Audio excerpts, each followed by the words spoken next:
Sino po kasama natin ngayon, sir? Sparring Hype, syempre.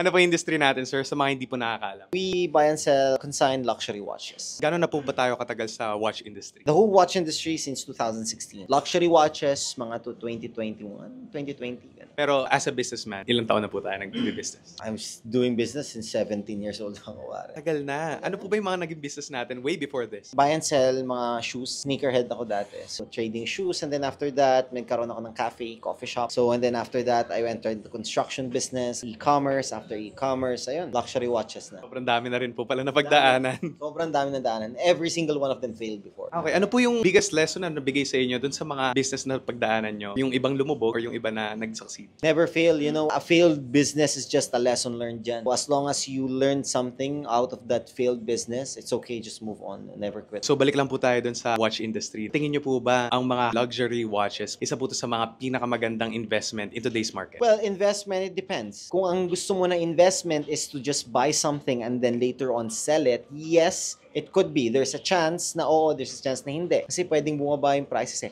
But when we say investment kasi, when you invest in something on a personal level, it's a really good investment. You get to wear it, you get to go to meetings, you know, people will start listening to you, you have that confidence in you. Yun yung investment talaga. If that's investment you're talking about, then yes, by all means, buy a luxury watch. However, if you just want to flip, there are some luxury watches that you have to really look into na talagang alam natin na tataas na yung presyo nun. Yun lang yung bilhin. Tama, sir, no? Kasi syempre hindi lang naman yun yung investment talaga, no? Exactly. It's not just for the money. Pwede ring investment para sa sarili natin. One of them talaga is invest in yourself. The confidence that you'll have. Yes. Diba eh?